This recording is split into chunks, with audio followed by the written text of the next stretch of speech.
இன்றைக்கு திறவுகோல் வசனமாக சங்கீதம் 34:8. சங்கீதம் 34:8. Psalm chapter 34 verse 8. God is good. கர்த்தர் நல்லவர் என்பதை ருசித்து பாருங்கள். பாருங்க, நம்முடைய வாழ்க்கையிலே கர்த்தர் நல்லவர் என்பதை நாம் அறிந்து கொள்ளக்கூடியதான் மாபெரும் ஒரு பெரிய சத்தியம். புரியுங்களா? கர்த்தர் நல்லவர் என்பதை அறிந்து கொள்ளக்கூடியதான் மாபெரும் ஒரு பெரிய சத்தியமாக, அடிப்படை கிறிஸ்தவ வாழ்க்கையினுடைய அடிப்படை சத்தியமாக இருக்கிறது. அதனால்தான் நம்முடைய திருச்சபை எதை போதித்தாலும் கர்த்தர் நல்லவர் என்ற அடிப்படையில் தான் நாம் செய்து கொண்டு இருக்கிறோம், போதித்துக் கொண்டு இருக்கிறோம். ஹல்லேலூயா. ஏனென்றால் நம்முடைய தேவனுடைய சுபாவமே நல்லவர் என்ற சுபாவம் தான். ஹல்லேலூயா. தேவன் அன்பாகவே இருக்கிறார் என்றால் அதிலிருந்து மாற்றமே கிடையாதுங்க. ஒரு சில நேரத்தில் அன்பா இருப்பார், ஒரு சில நேரத்தில் ஏதாவது நமக்கு பிரச்சனை உண்டு பண்ணுவார், கோபமா இருப்பாரு என்பது கிடையாது. ஹல்லேலூயா. விசுவாசிக்கிறீங்களா? நம்புறீங்களா? வாய் தொடர்ந்து சொல்ல மாட்டேங்கிறீங்க. ஏனென்றால் வாயின் பலனால் வயிறு நிரம்பும். வாயில சொன்னால்தான் கர்த்தர் நல்லவர் என்பது வயிறு நிரம்புங்க. வாய் தொடர்ந்து நம்ம என்ன செய்யணும்? பேச வேண்டும். ஹல்லேலூயா. தேவனுடைய சுபாவமே என்ன? அவர் நல்லவர் என்றுதான். ஹல்லேலூயா. இஸ்ரவேலை ஆசீர்வதிப்பதே கர்த்தருக்கு பிரியம். ஹல்லேலூயா. அவருடைய பிரியம் என்னன்னாக்க நம்ம ஆசீர்வதிப்பதுதான். இன்னைக்கு ஆவிக்குரிய பிரகாரமாக இஸ்ரவேலை நம்ம இருக்கிறோம், நம்ம ஆசீர்வதிப்பதுதான் கர்த்தருக்கு பிரியமாக இருக்கிறது. ஹல்லேலூயா. அதை தொடர்ந்து இதை குறித்து நம்ம பார்க்க இருக்கிறோம், கர்த்தர் நல்லவர் என்று. அப்ப ஏதோ நேரம் போகல, ஞாயிற்றுக்கிழமை நேரம் போகாதனால நான் வந்திருக்கிறேன், அப்படி அல்ல. ஞாயிற்றுக்கிழமை சர்ச்சுக்கு போனா எனக்கு உடனே சாயங்காலம் இல்லாட்டி நாளைக்கு பாஸ்டர் போன் அடிச்சுடுவாரு, அதனால நான் சர்ச்சுக்கு வந்திருக்கிறேன், அதுக்காக வரவில்லை. ஹல்லேலூயா. ஞாயிற்றுக்கிழமை ஆலயத்துக்கு எதுக்கு வந்திருக்கிறோம்? என்னுடைய வாழ்க்கைக்கு தேவையான ஒரு சத்தியத்தை குறித்து சொல்றாங்க. இந்த சத்தியத்தை நான் அறிந்து கொண்டால் வாழ்க்கையில் ஒரு வெற்றி வாழ்க்கைக்குள்ள நான் நினைச்ச முடியும், செல்ல முடியும். அதனால தான் இயேசு சொன்னார், சத்தியத்தை சத்தியம் உங்களை விடுதலையாக்கும். நமக்கு விடுதலை கொடுக்கக்கூடிய சத்தியம் திருச்சபை சென்றால் தான் அங்க கொடுக்கப்படுகிறது. ஏதோ பாஸ்டர் அடிச்சுவார், போன் அடிச்சுவார், வீட்டுக்கு வந்துருவாரு, அதற்காக நான் ஆலயத்துக்கு வரவில்லை. ஹல்லேலூயா. என்னை மேன்மைப்படுத்தக்கூடிய வார்த்தைகளை நான் ஆலயத்தில் கேட்கிறேன். அங்க கவுன்சிலிங் கொடுக்கப்படுகிறது. நான் அங்கிருந்து தெம்பலாமல்லா வர்றேன். இங்க வரும்போது ஒரு நல்ல ஒரு பூஸ்ட் சாப்பிட்ட மாதிரி தெம்போடு கூட போறேன். ஒரு வாரத்துக்கு என்ன செய்யுது? தாங்கக்கூடிய பிரச்சனை நேரத்திலே அதை மேற்கொள்வதற்கேற்ற பலனை கொடுப்பது கர்த்தருடைய வார்த்தைகள். ஹல்லேலூயா. அப்ப இதுல கர்த்தரை குறித்து இன்றைக்கு நம்ம உள்ளத்துல 1008 கேள்விகள் உண்டு. கர்த்தர் நல்ல பிரச்சனைகள் உலகத்தில் வருகின்ற பொழுது, வாழ்க்கையில பிரச்சனைகள், வியாதிகள் வருகின்ற பொழுது, வறுமை வருகின்ற பொழுது, வியாதிகள் வருகின்ற பொழுது, தீராத கொள்ளை நோய்கள் வருகின்ற பொழுது, இயற்கை பேரிடர்கள், அதாவது நேச்சுரல் கலாமிட்டி என்று சொல்லக்கூடிய பூகம்பம், சுனாமி வருகின்ற பொழுது நம்முடைய வாழ்க்கையில 1008 கேள்விகள் உண்டாகிறது. இதெல்லாம் கர்த்தரையே அனுமதிக்கிறாரு. கர்த்தர் எல்லாம் இது இப்படி அனுமதிச்சு மனிதனை ஏன் வாட்டி கொண்டிருக்கிறாரு? இவரை போய் ஆராதிக்கிறதா, இவரை போய் கும்பிடுறதா, இவரை நம்புறதா என்ற கேள்வி மனித உள்ளத்தில் என்ன உண்டாகிறது? கேள்விகள் உண்டாகக்கூடியதாக இருக்கிறது. ஹல்லேலூயா. ஆண்டவர் இப்படி என்ன செஞ்சுட்டு இருக்காரு? மனுஷனுடைய வாழ்க்கையில சித்து விளையாடி கொண்டிருக்கிறார், செய்து கொண்டு இருக்கிறார்கள். ஹல்லேலூயா.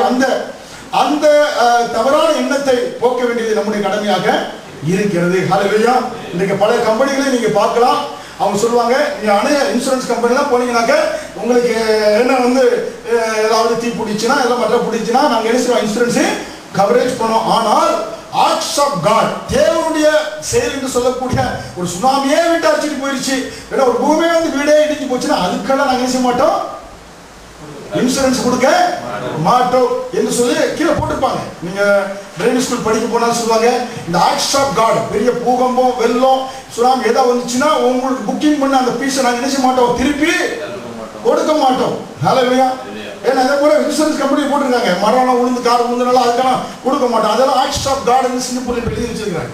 தேவனுடைய சரி, உலக சிங்கப்பூர் மட்டும் எல்லா இடத்தையும் புரியுங்களா? ஏன்னா இப்படிப்பட்ட ஒரு கடவுளை நான் என்ன செய்ய முடியும்? நம்ப முடியுமா? இவரை போய் வணங்கிட்டு என்ன பிரச்சனை அனுப்பிட்டு இருக்கிறாரு என்ற கேள்விகள் என்ன உண்டாகிறது? அவிசுவாசிக்கு உண்டாகிறது. இன்றைக்கு அவிசுவாசி இருக்க நமக்கெல்லாம் அப்படி இல்லைன்னு நினைக்கிறேன். அப்படிதான். அப்ப அவிசுவாசிகளுக்கு நான் என்ன சொல்லல, விசுவாசிகளாக நமக்கே அநேக சந்தேகங்கள் உண்டு. புரியுங்களா? கர்த்தர் என்ன போட்டு என்ன செய்யறாரு? சொலகளை போட்டு புடைச்சிட்டு இருக்காருன்னு அநேக உலகத்தில் நம்ம என்ன செஞ்சிருக்கோம், சொல்லிக் கொண்டு இருக்கிறோம். இது வாழ்க்கையில நமக்கு அநேக சந்தேகங்கள் இருக்கிறது. ஹல்லேலூயா.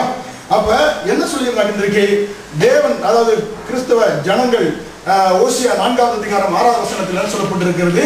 ஓசியா 4:6. என் ஜனங்கள் அறிவில்லாமல்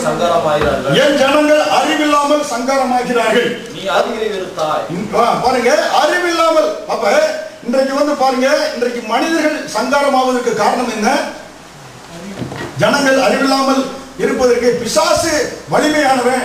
பிசாசு மக்கள் செஞ்ச சோதனை கொண்டு போட்டு இருக்கான். அதனாலதான் மக்கள் சங்காரமாகிறார்கள் என்று சொல்லப்படவில்லை.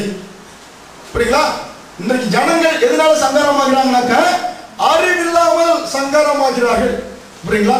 என்ன பாஸ்டர் அறிவில்லைன்னு இப்படி சொல்லிட்டீங்க, என்ன இப்படிதான் சொல்லலாமா? அறிவில்லைன்னா என்ன அர்த்தம்? முட்டாள் என்ற அர்த்தம். என்ன அப்படின்னு இப்படி சொல்லலாமா அப்படின்னு கர்த்தரை குறித்து இந்த கர்த்தரை குறித்து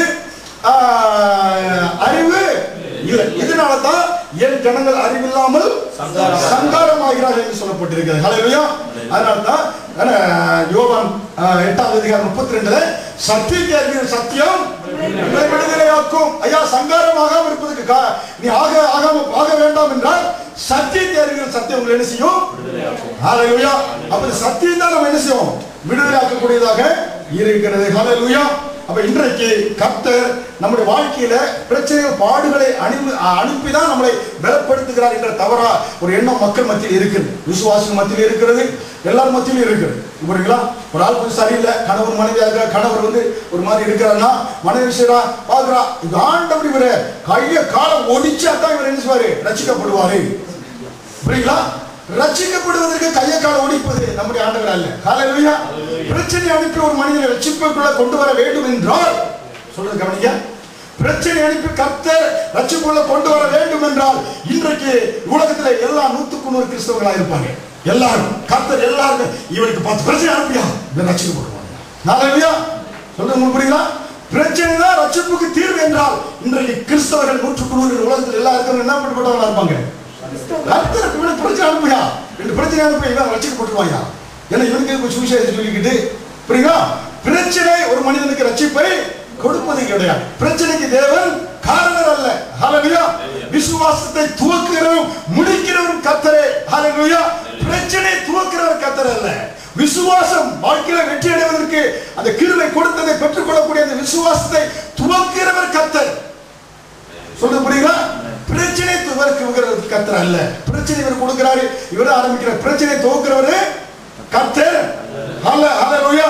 அதனால நம்மை சரிபடுத்துவதற்கோ நம்மை ஸ்ட்ராங்காக பலவான்கள் மாற்றுவதற்கோ கர்த்தர் நமக்கு வாழ்க்கையில என்ன செய்யல? பிரச்சனையை கொடுப்பது கிடையாது. ஹல்லேலூயா. அதனால தான் இஸ்ரவேல் ஜனங்கள் 40 வருஷம் வனாந்தரத்தில் நடந்தாங்க. வனாந்தரத்தில் அவங்களை சுத்த விட்டு 40 வருஷம் அவங்களுக்கு பிரச்சனை கொடுத்து அவங்களை கர்த்தர் பலவானாக மாற்றுவதற்கு தான் வனாந்தரத்துக்குள்ள கொண்டு வந்தாங்க சொல்லி அநேகர் பிரசங்கம் பண்றாங்க, அநேகர் நம்பிக்கொண்டு இருக்கிறாங்க. ஹல்லேலூயா. 40 வருஷம் வனாந்தரத்தை சுத்திட்டு வெளியே வரும்போது ஒவ்வொருத்தரும் ராட்சச அளவுக்கு பலனுள்ளவனா இருந்தா 40 வருஷம் முடியல என்ன பண்ணாங்க? அநேகர் என்ன செஞ்சாங்க? மடிந்து செத்து போனார்கள். பிரச்சனை அவர்களை பலவான்களை மாற்றவில்லை. ஹல்லேலூயா. பிரச்சனை கர்த்தர் அனுமதிக்கல. அவங்களுடைய வணங்கா கழுத்துல அவங்களுடைய பிரச்சனைனால தான் அவங்க வனாந்தரத்துல மடிந்து போனார்கள். 11 நாள் நடந்து போயிடலாம். எங்க எகிப்திலிருந்து கானான் தேசத்திற்கு 11 நாட்ல பொடி நாடையா சின்ன பிள்ளைகள்லாம் கூப்பிட்டு ஆடு மாடை கூட்டு கோழி எல்லாத்தையும் கூட்டு போனா 11 நாள்ல போயிடலாம். புரியுங்களா? ஆனால் இவருடைய அவிசுவாசம் எத்தனை வருஷம் ஆச்சு? 40 வருஷம் ஆனது. அதனால இன்னல்கள் துன்பங்களை கர்த்தர் என்ன செய்யல? அனுமதிக்கவில்லை. இதை நம்ம தெரிந்து கொள்ள வேண்டியது அவசியம். சரி, அப்படின்னாக்க சில வேத வசனங்களை நம்ம பார்க்கணும். புதிய ஏற்பாட்டில் பார்க்கலாம். கர்த்தர் சிச்சை சொல்றாரு. இன்றைக்கு அதை குறித்து ஆழமா தியானிக்க போறோம். எபிரேயர் 12வது அதிகாரத்துல வசனம் 5 முதல் நீங்க தொடர்ந்து படிங்க. அன்றியும் என் மகனே, கர்த்தருடைய சிச்சையை அற்பமா எண்ணாதே. அவரால் கழிந்து கொள்ளப்படும் போது சோர்ந்து போகாதே. கர்த்தர் எவனிடத்தில் அன்பு கூறுகிறாரோ அவனை அவர் சிச்சித்து தாம் சேர்த்துக் கொள்கிற எந்த மகனையும் தண்டியார் என்று பிள்ளைகளுக்கு சொல்லுகிறத விட உங்களுக்கும் சொல்லுகிற புத்திமதியை மறந்தீர்கள். நீங்கள் சிச்சையை சகிக்கிறவர்களாக இருந்தால் தேவன் உங்களை புத்திரராக எண்ணி நடத்துகிறார். தகப்பன் சிச்சையாத புத்திரர் உண்டோ? எல்லாருக்கும் கிடைக்கும் சிச்சை உங்களுக்கு கிடைத்திருந்தால் நீங்கள் புத்திரராக இராமல் வேசின் பிள்ளையாக இருப்பீர்களே. அன்றியும் நம்முடைய சரீரத்தின் தகப்பன்மார்கள் நம்மை சிச்சிக்கும் போது அவர்களுக்கு நாம் அஞ்சி நடந்திருக்க நாம் பிழைக்கத்தக்கதாக ஆவிகளின் பிதாவுக்கு வெகு அதிகமாய் அடங்கி நடக்க வேண்டும் அல்லவா? பாருங்க, இந்த கவனமாக இந்த வேதவசனத்தை படிக்கிறோம். காலகாலமாக உங்களுக்குள்ளாக இருந்த ஒரு தவறான கருத்தை இந்த வேதவசனம், இந்த சத்தியம், இதை நம்ம ஆராய்ந்து பார்க்கின்ற பொழுது உங்க வாழ்க்கையில ஒரு தெளிவை உண்டு பண்ணக்கூடியதாக இருக்கும். ஏன் கர்த்தர் நல்லவர் நல்லவர் சொல்றீங்களே, இங்க சிக்ஷை வருகிறது. ஏன்னா இது என்ன சிக்ஷை? சிக்ஷைனா அநேக சொல்ல, ஆண்டவரே சிக்ஷிதான் என்ன பலப்படுத்துறாரு, நம்ம ஜெபிக்கிறோம், அநேக முறை ஜெபிச்சிருக்கிறோம். இந்த சிக்ஷை என்ன என்பதை தெளிவாக ஒரிஜினல் கிரேக்க மொழியில என்ன சொல்லப்பட்டிருக்கிறது என்பதை நம்ம பார்த்து இன்றைக்கு இந்த தெளிவை ஏன்னா நம்ம தெரிந்து கொள்ள வேண்டியது அவசியமாக இருக்கிறது. ஹல்லேலூயா. இங்க இந்த பேராகிராஃப்ல என்ன திறவுகோல், கீ வெர்சஸ் என்னன்னாக்க, திறவுகோல் என்ன, பிள்ளைகளுக்கு சொல்வது போல உங்களுக்கு புத்திமதி சொல்லப்பட்டிருக்கிறது. புரியுங்களா? யாருக்கு சொல்வது போல? பிள்ளைகளுக்கு சொல்வது போல. ஹல்லேலூயா. அதுதான் பிள்ளைகளுக்கு சொல்லப்பட்ட புத்திமதியை போல சொன்னதை நீங்கள் என்ன செய்றீங்க? மறந்து போனீர்கள் என்று 7வது வசனத்துல சொல்லப்பட்டிருக்கிறது. ஹல்லேலூயா.